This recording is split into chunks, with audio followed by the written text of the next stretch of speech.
Hello and welcome to Mindful Meeting Podcast. I'm your host, King Abu. Let's go ahead and introduce our first guest for season two. She's a registered counselor in the UK and runs a private practice where she's very much committed to a holistic view in her practice, where she helps her clients to integrate all of their identities into their being, leading them to their soul journey. She's also a devoted mom of three, two adults and one teenager. She identifies as a Muslim and is of Indian descent. But she was born in, guess what, guys? That's right, she was born in my favorite country in the world, Kenya. And she migrated to the UK when she was younger. So I think she knows one thing or two about integrating of identities. Sister Aiman, welcome. It's an honor to have you on the show. So before we get started, I have a riddle for you. I bet you were, I know you were not expecting it, were you? Okay, so there was a plane crash and every single person died, but there were 12 survivors. How? There was a plane crash and every single person died, but there were 12 survivors. Correct, yeah. How is that possible? Oh gosh. Oh, ya Allah. I feel like it's something extremely obvious. It actually is. I knew you were going to say. The answer is actually in the question itself, and it's related to our topic. So that's a clue. Oh wow. So it's related to our topic. Somewhat, not directly, I guess. Yeah, so every single person died, but there were 12 survivors.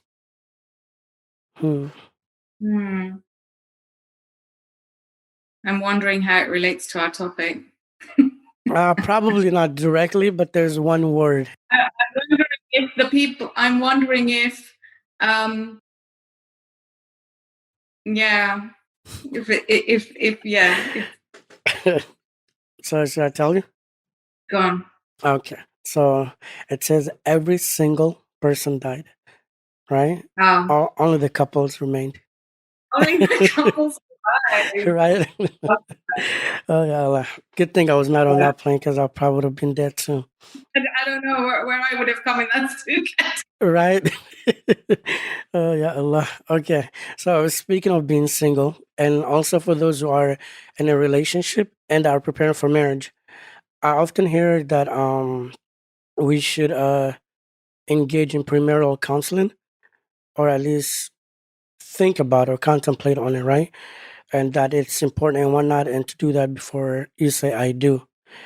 My question to you, Sister Ayman, is what is even premarital counseling, and at what stage during the relationship does the couple initiate this process? Okay, so premarital counseling, I think that it's from my understanding of it, I know that there are like lots of different faith groups that have it almost like a course structure before people get married. So to say like, okay, you're an engaged couple, you want to get married. This is something that is designed, that you do before. In my mind, premarital counseling, I don't feel is just limited to that. I think that it can happen if individuals are seeking counseling anyway, and then the decision about marriage comes about, and then that becomes a big topic of discussion, for example. I think in answer to your question, I think it really depends. I think premarital counseling is a much wider scope than we sometimes think it is. And I know that lots of sort of like personal development kind of arenas will offer things that are like, premarital, post, like after you come out of a marriage, which I think is equally important.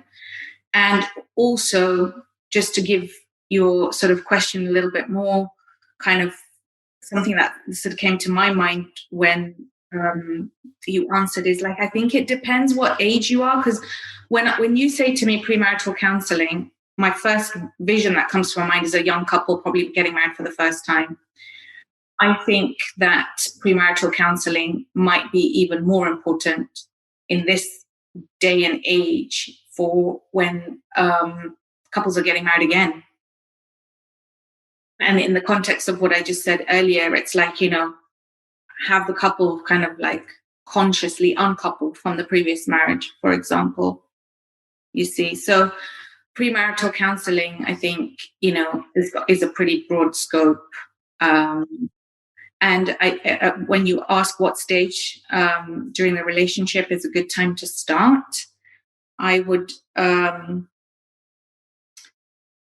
say at the stage where you're having the difficult conversations, the uncomfortable conversations, the weighty conversations. I think that's the time where you're getting down to the nitty gritty, when you're talking not about the wedding but about the marriage. Got it. So when you say, for example, it's more even important during the second time around, if you got divorced, for instance, why is that the case? Wouldn't you have learned from the previous marriage and now you're more equipped and prepared? So why would it be necessary this time around as opposed to the first time? I think to integrate those learnings, I think counseling, is not about going somewhere and learning something new. It's about integrating Hmm. the knowledge that you have into the way of being. What happened? So, like, to say you've been in a marriage and then you say, let's just say for argument's sake, you've been in a marriage 5 years ago, the marriage ended, now you're going into another marriage. 5 years later, your retrospective learning is, it could, well, I say it is, but I'm hoping that you have a bit more distance, you've had that space of 5 years on your own. You're going to be able to use that knowledge of hindsight.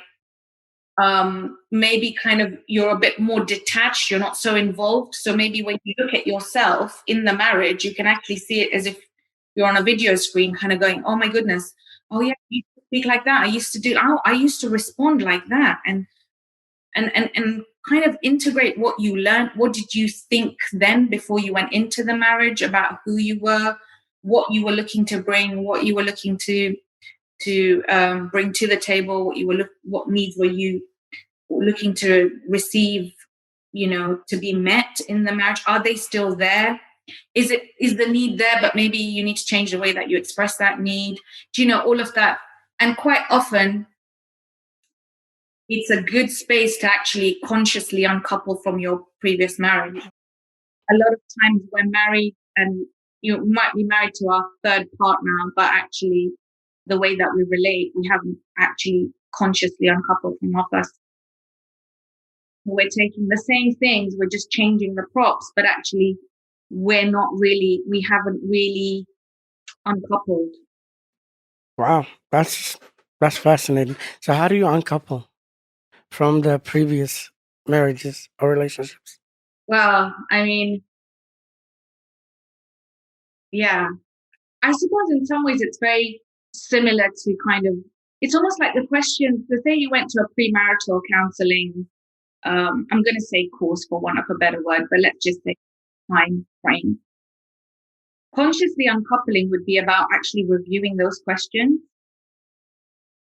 that have you actually acknowledged and taken responsibility for what you did that you might have kind of assigned yourself for or put yourself up for, or how well did you play that role that you thought that you were going to play, and also to kind of take responsibility for that. And if you were doing it with your partner who you've ended a relationship with, say, put your stuff on the table, say what you need to say. Quite often it's, the most difficult words of actually, I'm sorry, or I didn't show up for you in that way. Or sometimes like I asked you to show up for me in that way, and I feel like that's something that you couldn't do for me. And, I get that. And, so those kind of things that need to be said that you might be carrying for years and years. And then not going to go into the next, you've got a slightly cleaner slate when you go into this relationship. Got it. So typically we don't normally go to a doctor unless there's a health concern, right? Or something like that. So if the couple is saying that we don't have any problems between us or anything like that, what is the need for counseling? Is it even necessary, right? So if they have a great communication skills where they're transparent and open about and honest and about everything, right? Even if the topics are very difficult to talk about, what would still be the necessity of the counseling? Well, so I really like your analogy of the doctor. Thank Um, you. I think that's a little bit of a myth about counseling, that you need to go there when something's broken or to fix it. Hmm. I think for me, especially in my experience as a counselor, I think counseling can have a much wider context than, oh, this is broken, how do I fix it? It's often the doorway. Quite often it, people come and speak about something that's bothering them, and actually, you could spend maybe one session talking about that and the rest about something that they weren't maybe not even aware of. So it can be a place for reflection, a place of introspection. There are some people that kind of, I think, especially in America, where it's like, having a counselor is just a part of it's a bit like a yoga class, or a workout. You could get a real psychological workout going to counseling, because that's what you do. It's like your internal muscles, right? Your internal kind of, some people kind of look at it a bit like, oh, this is some me time. This is my kind of like psychological spa day, where I kind of go, oh, let me just pick out the bits I don't like. And yeah, let me just massage the bits that are good. So it's not always, it's not always a doctor patient kind of situation. And I think that um, the other thing I've noticed is that, and this happens with clients who come in as well, who kind of might be a particular session and they're like, oh, things are really good right now. Don't really have anything to talk about. And it's a bit like, well, let's talk about the good stuff, right? Yeah. Because I think that's equally important. Um, to be able to own and step into and validate, how well things are going, what's good about it. That's going to help you realize what you need more of. Um, and what experience are you having that, what is it surprising that it's good? Were you not expecting it? What if your needs are getting met? What's good about meeting the other person's needs? Um, so it can be a safe space to relate to yourself, to another.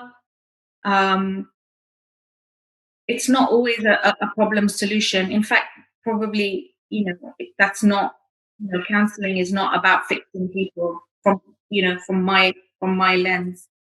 It's not about, it's not about giving someone a prescription like you would at a doctor and say, okay, we'll do a bit of this, take this pill, stop doing this, stop doing that, and it'll be fine.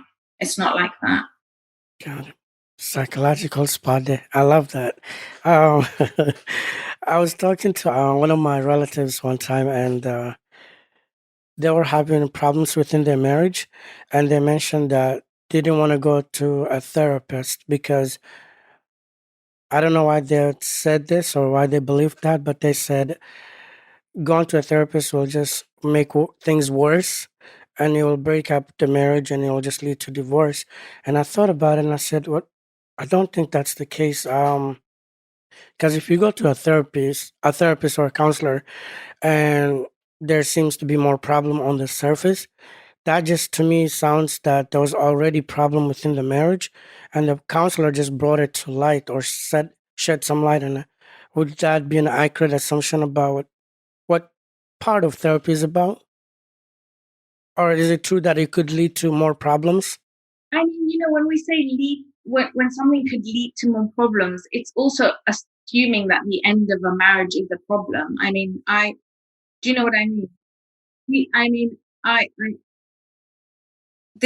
think this is a very kind of important point that is raised in your question. Is if we kind of go with um going to Yeah. go with the analogy of a spa day, and like say like a facial treatment, right? Okay. You go in and there's all these different things that are used to kind of extract and exfoliate, right? So the dead skin cells come off, and there's kind of steam put on your face to kind of open up your pores and get the Huh. gunk out. Now one could say, oh look what, and maybe you have a breakout the next day. Now one could say, okay, that's because I went to the spa, or it was the beautician, or it was this. But actually, what they did was just bring what was already there up to the surface. So, where's the problem was not created by the Visiting the person. There's some raw Yeah. ingredients there that are kind of like working in a certain way. Therapists are, ideally, you would hope that it's a safe space, it's a confidential space. Hopefully, there isn't an agenda that the therapist is pushing. It's somewhere where two people or one person can come and present in a way that they can't do in any other arena around friends, or because they're basically the boundaries that are created in the therapeutic relationship. The fact that if I'm your therapist, I can't be your friend, I can't really be connected to you in any other way. That is going to create some kind of safety, because then Hmm. you're not worried if I turn up at the same wedding as you, or if I'm going to invite you to Yeah. a function, or, am I going to say something to a person that or all of that. So there's a certain way that you are able to hopefully, present yourself and turn up, Got it. where some of this can kind of happen in a safe space.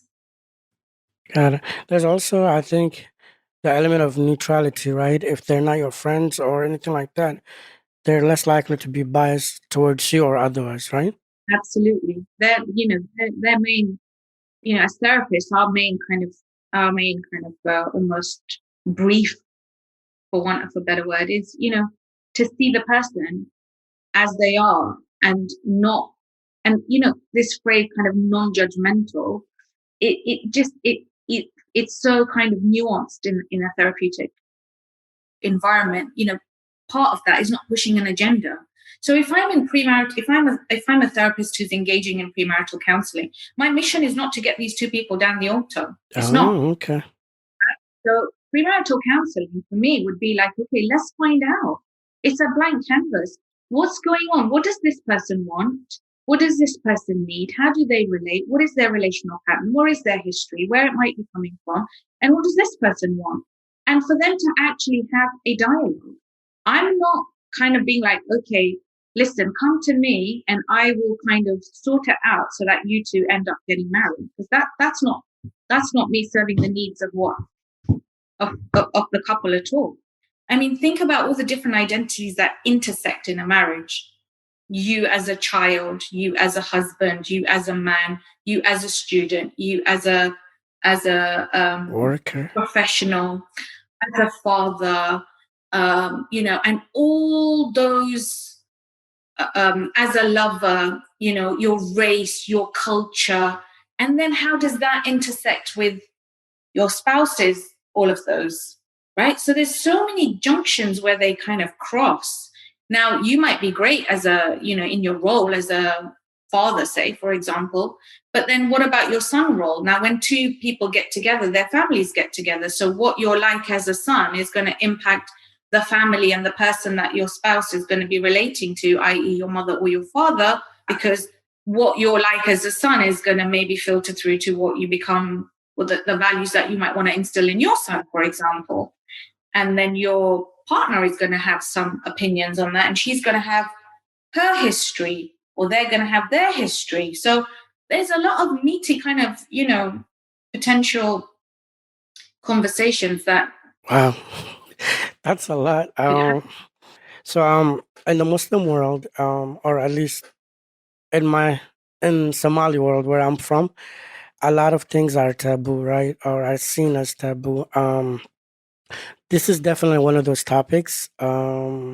or any form of therapy, to be honest, is seen as very taboo. And I don't mean to generalize, but I'm just speaking based on my observation and how I was raised myself. And even at times when the Noble Quran has addressed a particular issue, say for instance, divorce, right? We still consider it a taboo. We don't really want to talk about it. It's a very touchy topic, right? Even when Allah and His Prophet have discussed it and talked about it. So my question, I guess, is: have the Quran and the Noble Prophet talked about this premarital counseling or any form of therapy, really? Well, I don't think that I haven't come across any particular verse that talks about it necessarily directly. I Uh-huh. know that I've read about seeking counsel, but not necessarily in this, in this Got it. context. Mm-hmm. So, but I think that, like many verses in the Quran, you know, it does, or a hadith of the Holy Prophet, it's not necessarily, like, this is going to sound a bit sort of, but I haven't read something that said, seek out a counselor and speak to them. But we've seen, for example, so many examples of like this friends of like the Holy Prophet going and asking him, what do you think about this? What do you think about that? Um, and we also have a very kind of, community has been is a very strong kind of theme in Islam, that we're all a network, that we're all Right. supporting each other. Mm-hmm. For example, when the Holy Prophet says that, the Ummah are like, one Ummah is like one body, and, the Ummah is like different parts of the body, for example. So that, coupled with things like the amount of times where I asked in the Quran, reflect, introspect, afala yatatabbarun, afala yatafakkarun, like think about it, you know. So for me, when I think about a counseling space, even seeking knowledge, like we're told, seek knowledge, from cradle to grave, for example, like it's about your awareness, Yeah. and introspection, like look inside, like, when Allah says, are your hearts locked? Like, how are we going to tell if our hearts are locked? We're not, it's not asking me, is your heart locked? So my lights are not there. They have to come inwards, right? Hmm. They have to come inwards. Is your heart locked? How are you going to know that if your heart is locked or not? You need to have that sort of conversation. You need a mirror, right? We're told like a mu'min is a mirror for another mu'min. So when I tie all of this together, seek counsel, a mirror is a mu'min to another mu'min. When I'm also looking at that Allah has made us to be His representatives on the earth. So how my heart is, how I present, what kind of mirrors do I look for? You're going to see yourself reflected based on the mirror that you look inside, right? So if I go to, when you go to the Hall of Mirrors, for example, and you go to the mirror, same subject, but I look different in different mirrors. In some mirrors, it's a bit it's a bit like filters. In some Yeah. filters, I look lovely. In some filters, not so great. But what do I choose? Where do I choose to do that? So in many ways, I think we are kind of encouraged to seek counsel, to introspect, to ponder, to build bonds, to build relationships. And I feel like in some ways, that's how I see a therapeutic relationship. A safe space, it's non-judgmental, it's where I can be, kind of shed some of my layers that I can't necessarily, I don't feel safe to be around other people, right? And where I'm going to get a mirror. So I'm going to pose certain questions. I'm going to look into my past. I'm going to look into my future. I'm kind of bringing, hopefully, if I can find a safe therapeutic relationship, all of that. So I feel like in some ways it's highly encouraged. That's how I look at it. But I don't think there is a specific verse. I've not found one so far, where it says, do it like this. And I think there's lots of ways. And I'm not here to advocate that premarital counselling is an only way. It's just an avenue Right. amongst many others Absolutely. where I feel like it would be helpful for couples to just explore themselves. Absolutely. I love it. I love that mirror analogy you gave. That was so brilliant. One of my favorite hadiths from Imam Ali alayhi salam, where he says, "Man arafa nafsa faqad arafa rabba." Right. So when you get to know your Lord, yourself, you'll find your Lord. Paraphrasing, but that in itself is can be considered a form of therapy, right? Meditation and all that. Absolutely. I mean, when therapists ask you, like when the therapist kind of says, like, what are you feeling? And I think this is a really important point about sort of, the light and the shadow. So, for example, we there are certain things that we feel is okay to feel. Like, so for example, if I felt jealous, I probably wouldn't want you to know about it because I'd be worried about your judgment and all of Hmm. that. And also worried, oh my goodness, am I feeling something that's really bad? Yeah. And yet I'm feeling it. And yet I'm feeling it. So, it's for me, it's very much a space where it's a bit like if I was feeling angry, would I be able to tell God about it, for example? But in order for me to tell him about it, I've got to know it myself. Exactly. When I'm feeling angry, maybe even I'm feeling angry at God, that is a natural emotion to feel at that time, to just feel like annoyed Mhm. and be like, God, like, seriously? Like, are you kidding me? Now, in the past, I would have thought, oh my goodness, I can't say that. But then if God is closer to me than my jugular vein, Ahsant. between me and my heart, he kind of already knows it. Right. And probably the minute I say it and I get a bit mad or whatever, I'm gonna realize that actually I just needed to say that. And I just needed to honor that. And also I'm extremely grateful and this and this and this. So I feel like it's not normally about the jealousy, the deeper need. So if I was jealous of you, say for this amazing car that you have, I hope I wouldn't get jealous about something like that, but let's just say that I was on a bad day.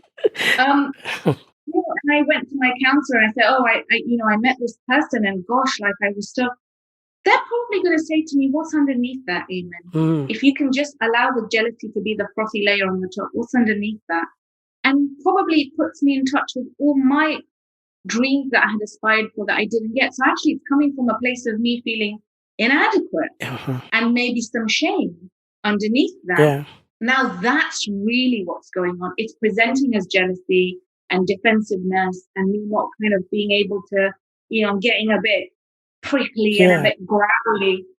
But probably I'm really happy for you that you've got this really nice car. And there's some deeper need of mine that's unmet. It's not really about the car. Yeah. So that's the kind of place where this kind of work happens.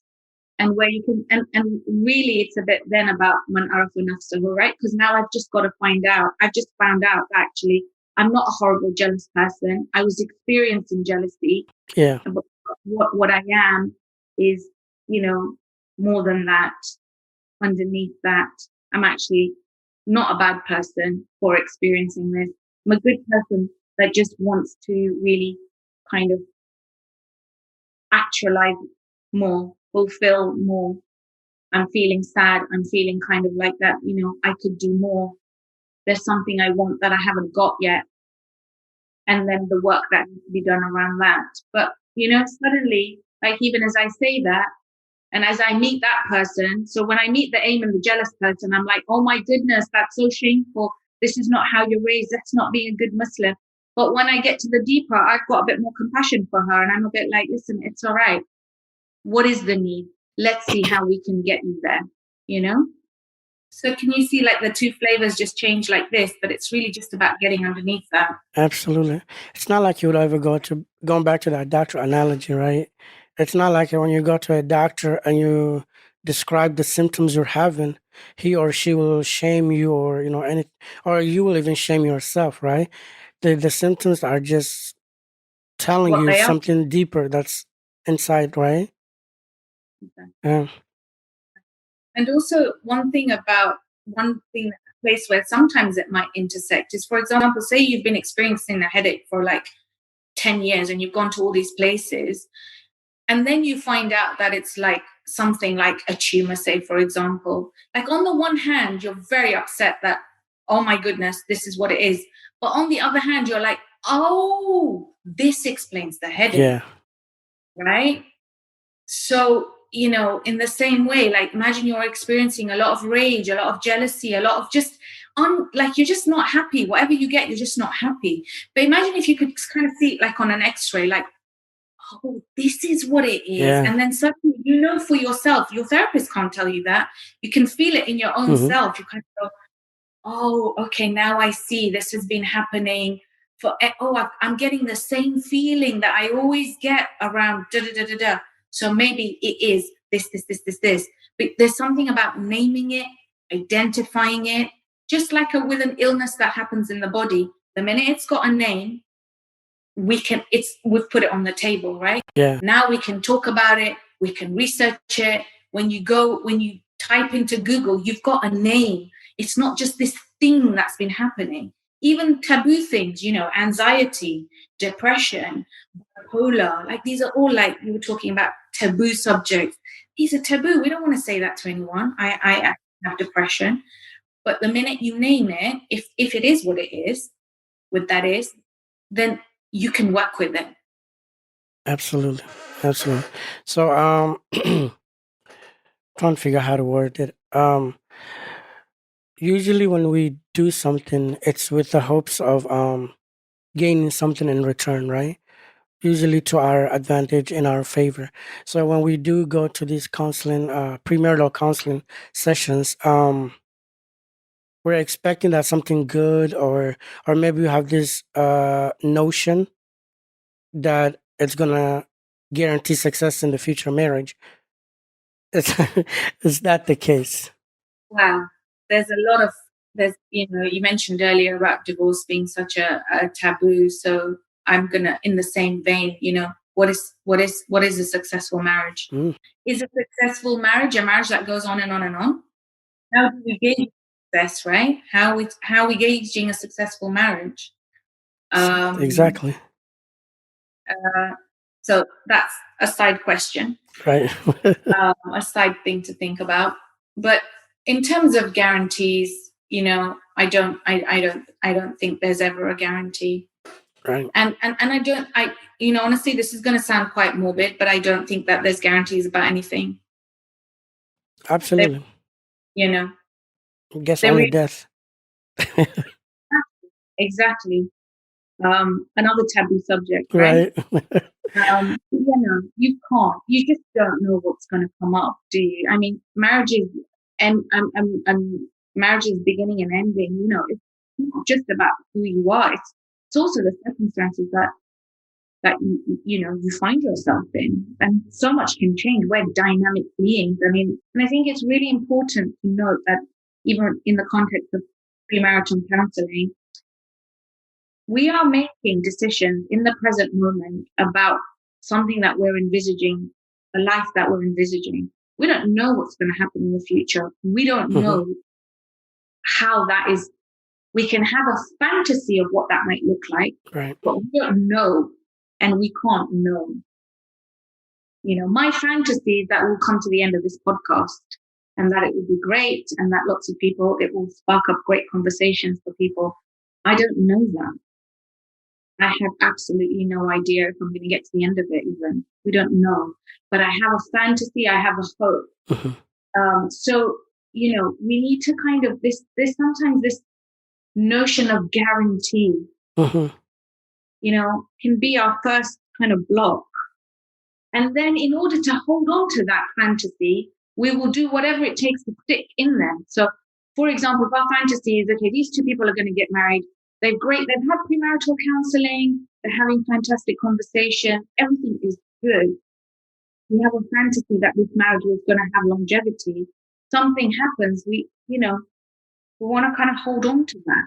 Yeah. I'm not advocating that, the minute, your partner doesn't want to watch the same TV channel as you, fine, just leave. I'm not saying that. But what I'm saying is sometimes we hold on to the fantasy so much that we can't see the reality of things that are happening, Yeah. whether that is abuse, whether that is, irreconcilable differences, not just from a legal perspective. I'm like, okay, people have worked through and they can't meet somewhere where they can accommodate the needs of this relationship, right? So Yeah. there's one person coming into a relationship with another person, creating a third thing, which is the relationship.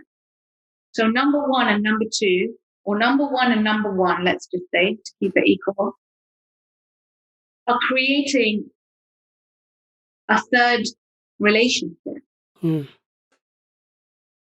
Yeah. right? And the needs of that person and the needs of the relationship, some are the same, but some are different, Correct. Yeah. right? So I might need to, I don't know, go to football 5 days a week. The relationship needs me to only go 3 times because there's other things that relationship needs. So then I have to kind of think about my needs against the needs of this new thing that I've built, almost like a separate entity, the relationship.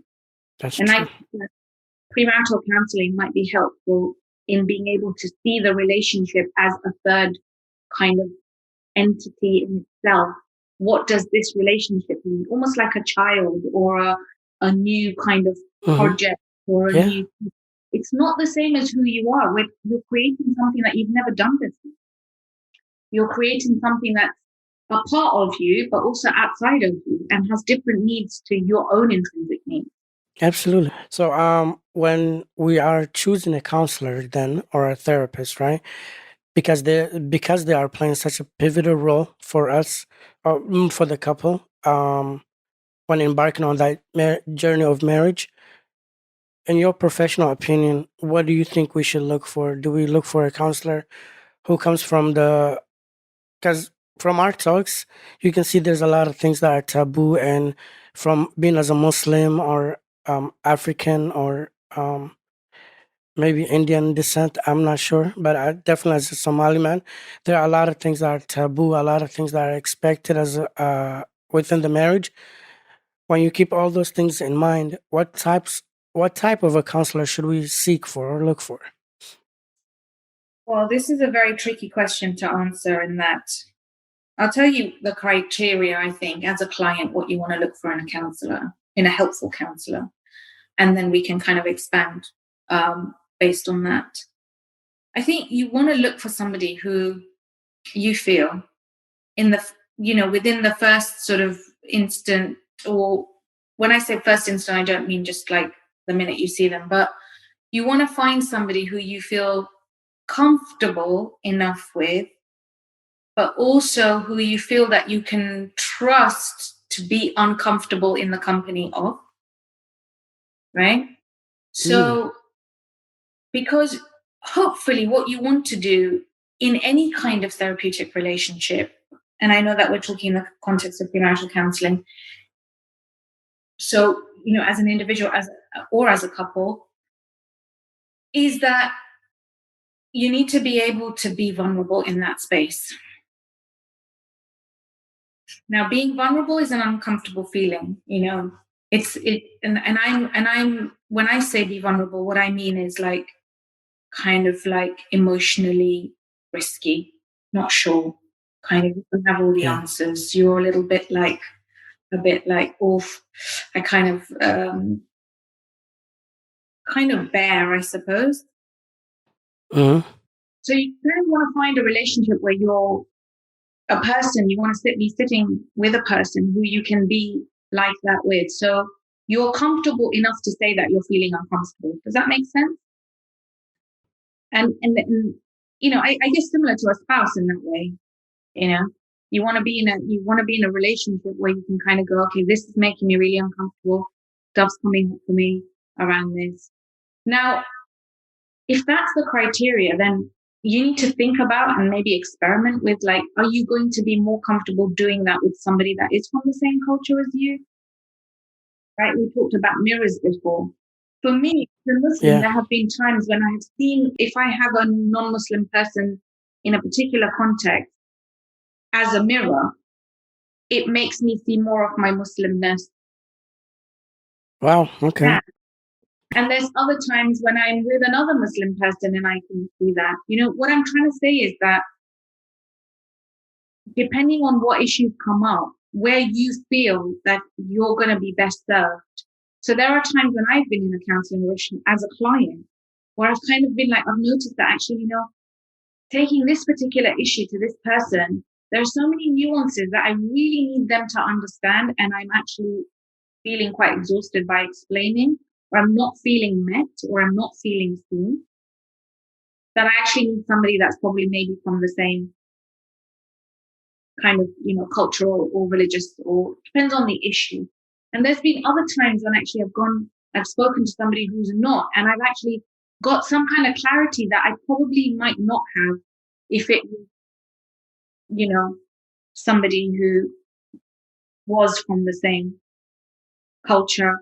Also, gender, you know, I would have thought default, like actually, no, I'd probably be more comfortable speaking to a woman. But there are certain issues that I feel more comfortable. I think I would feel more comfortable speaking to a man about. Maybe I would feel judged by the woman. Maybe I feel like actually she might not get it. Maybe Okay. there's certain experiences I've had as a woman that another woman might not have had. And I feel like actually maybe a man would be able to relate to my experience around this more because a woman might. You see what Interesting. I mean? I think it's quite nuanced. Counted. Okay. What I will say is that intrinsically, deep down, we are all very, very similar or the same, really deep down. And we need to hold the kind of sort of almost like the duality of the fact that as human beings, we're all very similar. And also, there's no one Mm-hmm. else like us in the whole world, that we're so unique. So even I would bring that into the decision making around the counseling as well. That like, if your counselor is somebody who's willing to learn and is curious about you and is not judging you and you feel comfortable in a non-judgmental environment, and that's a good basic place to start the process and then see where it takes you, see what comes up. And hopefully if you're with um, a counselor who's helpful and who's kind of, open and curious, that's something that you can then discuss with that person. We're talking about like guiding the couple, right? And one of the forms of guidance in the Muslim world, is istikhara, right? So Mm, if the couple has done istikhara and it's turned out to be in their favor, right? Why the need for counseling? mm. Okay, so when I hear you say that like I get this kind of image of like a sat nav. So Mhm. we know that the destination, they're going to get there to this destination, or we can say what I'm hearing is the understanding is from the Mhm. istikhara is that you two are good for each other. Like Right. first of all, it depends on the niyyah of the istikhara. I just make that very very clear. So let's say the niyyah of the istikhara is, is it khair for Mhm. these two people to get together? Or would you like, can you give me a kind of niyyah that we can then work with what you put on the table? Well, I think that's pretty much the gist of it. If it's khair for them to be together, right? Right. Or if they're compatible. Mm, right. So, and yeah, so again, we come to this thing about, does the fact that they're compatible mean that needs to like lead to a marriage that's going to potentially lead to forever? We don't know, Mm, right? right. So we kind of, that's what I'm saying. We load all these things into our sort of niyyah. But let's just say that, Allah knows what our intention is. Um, Mhm. so he's kind of saying, yeah, there would be care. It would be care for them to get together. It would be care for them to embark on this journey. But that's all that's been said, that we've kind of got the thumbs up for. Mm, The thing around Istikhara is that Allah also wants us to make some decisions for ourselves. right. And He wants us to maybe like kind of be okay with messing those up as well. Yeah. And kind of going, because there's something that happens when you make a decision by yourself. Yes, it can put you in a very vulnerable place, but I think once you can accept, we were talking about success and potentially failure before. Once you can accept that, it's a very empowering quality. And if Allah has created us in His own image and created us to be His representative, then we've got to have some, we've got to build these biceps of making decisions and kind of recognizing that, you know what, we were created in a way, when Allah was creating us, and he was asked, like, why are you creating these guys? They're going to cause bloodshed. They're going to, he said, I know what you do not know. And he wanted to create, I feel like he created us as human beings who are fallible. We are fallible intrinsically. Yeah. And he chose to create, he wanted that from us. So, there's something around being dynamic and being human that is about not making the right decision, right, whatever that means. Yeah. Fair and good and bad and right and wrong are very different. Khair means like there's some benefit, when we were learning how to walk, the fact that we fell flat on our nappies a few times was beneficial. Was it a good thing? Did we fail? No. I love it. I agree. There was something that you said that really resonated with me that I like firmly believe in, and that's the power of making decisions on our own. Obviously, not to say that we would disregard our family and friends and their advice, right? But um, I found me personally because of what I've been through, I was and still to a degree very attached to my mom. Mm. She's my world, right? So whatever decisions or whatever advice she brings, it's taken with heavy thought, right? It's not just disregarded. But it wasn't until I was able to make a decision for myself for the first time in my life and sever that relationship, that I started to actually grow. I think that's when I would say my growth really started, when I got divorced, and even though it upset my mom, but it really opened a door where Allah put me in a situation where He allowed me to grow, right? Because, like, for example, when you pray for patience, Allah doesn't just hand you that quality of being patient, right? He puts you in circumstances, situations where you develop that patience through your actions and decisions based on that trial that Allah gives you to develop the patience, right? And I think that people in the Muslim world, a lot of the times, we use istikhara as a form of using that as a tool to make a decision for us instead of using it as a guide after the decision has been made. Mm. All right. We will conclude on that note. This episode has been uh, awesome with a ton of information, and we thank you for that, truly, truly. But before we let you go, I have another surprise for you. One last question that is Riddle. separate from the topic. Say that again. Another riddle. No, no, no riddle this time. It's one final question that's separate from the topic, but if you want to, you are more than welcome to link to the topic. It's up to you. And that question is, what is your message to humanity? Wow. My message to humanity. My message to humanity is that we intrinsically, we're all the same. We're all looking for the same thing, to love and to be loved. And that the endeavor is to try and reflect him with a capital H, in how we sort of present in the world as best we can. Excellent.